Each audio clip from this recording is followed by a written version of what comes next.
Comment tu le trouves, le mac raclette? Trop bon. Mais c'est pas vraiment du fromage à raclette. S'il a le goût et l'odeur de la raclette, c'est de la raclette. Ok?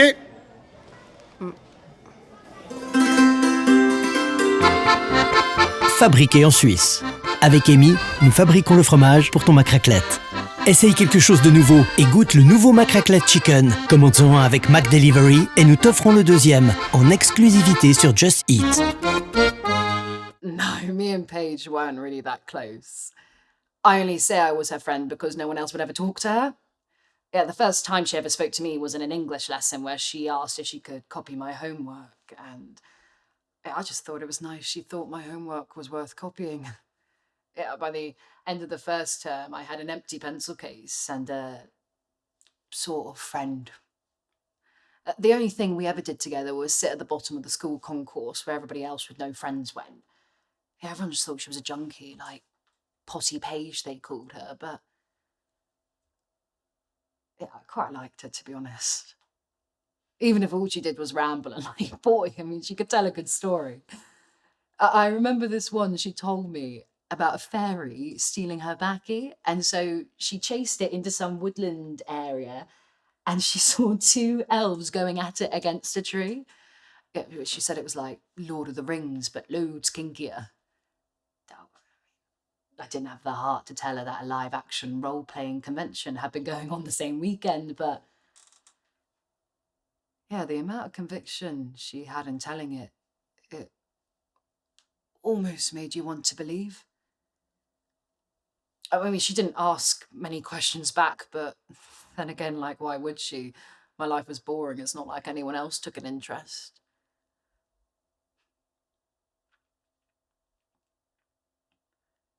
Until my brother's anniversary.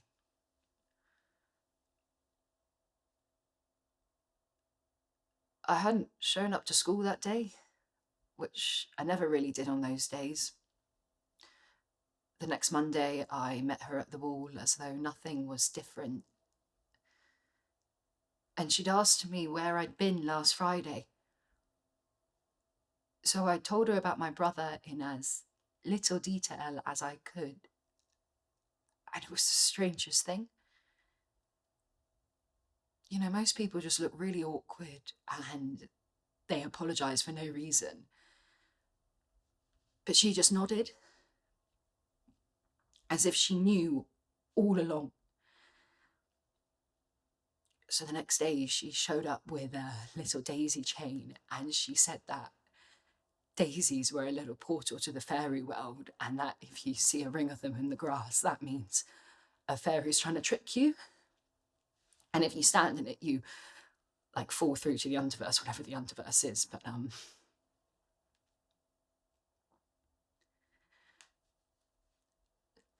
so long as you wore the daisy ring, you'd be protected. Then I think that was her own really weird way of trying to comfort me.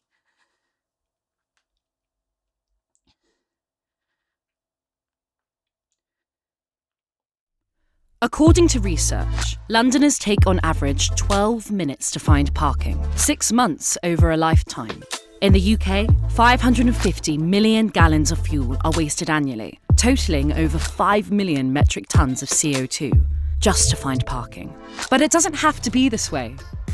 Introducing Google Maps Parking. Google is joining forces with Transport for London to change the way Londoners find parking. TfL's extensive network of cameras across the city is already being used to issue parking tickets. So why not use it for good? With live data from these cameras and a specialised algorithm, Google Maps will find the perfect available parking space near your destination and take you there in the most time and fuel-efficient way.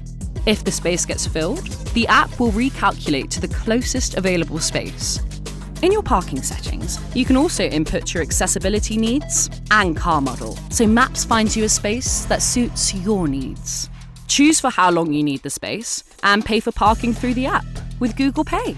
Google Maps makes parking simple and convenient. With this small change, we are giving people back their time, reducing traffic jams, and decreasing carbon emissions. First available in London, then the rest of the world. Google Maps is going to change how we park. I never meant for you to know this, but I spend money on you. Oh, I don't mind that. Money ought to be spent, but time is different. 2 years is a valuable currency at whatever age, and I have spent 2 years on you from the first day. Sometimes in the middle of the night, when I have been desperately tired, I have lain awake making plans, large and small, simple and silly, plans for you. And you tell me I have no interest in you? If I say any more, I shall start to cry, and I have not cried since I was younger, and I will never forgive you for that. So I'm going to walk. And I don't like these types of conversations. Please, don't mention it again. And if you want to, go on then.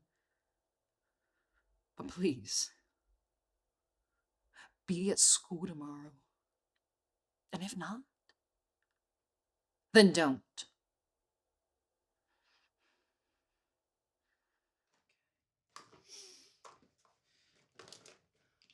Oh, look, Cassie, I'd love to talk, but I've got an Uber coming in 5 minutes, so I'll just explain later, okay? Nice dress. Yes, look, I know what you're thinking, but the thing is, a miracle happened. I needed this dress, and I couldn't afford it, and then on Saturday at work... What? Well, I got this envelope with my name on it, and no, listen to this. In it contained the exact amount of the price of the dress. I mean, it's a matter of extreme importance, okay, so just don't have a go at me about money. Don't have a go at you. The rent is due again on Friday. Yes, I know, but I couldn't spend the money on rent. The money was for the dress. It was a gift from the universe to, spend it on rent. It's like, snubbing the Buddha. I need that money. Okay, and I needed that dress. It's the dress for the final scene where I walk down the stairs and he sees me across a crowded room and he realises he's in love with me. What are you talking about? Cassie, come on, what's the number one rule when you get dumped? You lose weight, get a fabulous dress, and bump into them unexpectedly so they know they fucked up. I.e. I need it. Do you get it? I need that fucking money. Okay, look, Cassie. I don't have it now. But I am 99.9% certain that after tonight I'll have a very rich boyfriend again, okay? So once things are up and running, I'll ask Mark for a bit of a loan. I'm sure he won't mind. What are you doing? Yeah, I'm winning Mark back. Okay? So this is the most important night of my life, so why are you surrounding me with such negative energy? You met him in a pub. You got pissed. No, who said we were pissed? You did. No, I never. We met in a vegetarian cafe before Christmas and I kept trying to tell you how amazing he was, but you wouldn't listen. No, I did. Yeah, well, you're wrong, okay? And for the record, me and Mark have the most amazing how we first met story. I was in a cafe eating a falafel and he was on a nearby table and I started telling him about numerology and he was really interested. And then he said, I want you to come out with me, but I fancied him loads, so naturally I wanted to make him wait. But then he said that pretend it's just you and me and we're two human beings who think they might know each other and they might like each other. And then he kissed me. I mean, isn't that the most beautiful thing you've ever heard? Oh, come on, Cassie, don't look so bitter, honestly. This doesn't end how you think. What? Oh, you think I'm going to end up all hurt and tragic? Or maybe you don't. Maybe it's the opposite. Maybe you're actually jealous of my potential happiness. I'm what? Yeah, if it works out with me and Mark, it somehow fucks up your philosophy that all men are bastards, You have to start being a little bit more optimistic. If you keep telling yourself men are shit all the time, you're going to meet a whole load of shit men to prove it. I don't need to tell and myself. It's really bringing me down. God. It's bringing you down. Yeah, actually. Oh, you know what? Go on then. Go to Mark's. See what he says. Just don't come crying to me when it all goes wrong. Just waltzing round believing in magic and fairy dust and thinking that some fantastical solution will just come along and... It's just negative energy with you. You're just going to keep getting disappointed and you keep going back for more every time, thinking it's different. And it never is it? It never is. So just grow up, okay? Are you finished? Just grow up. Right, well, I have to go, so wish me luck.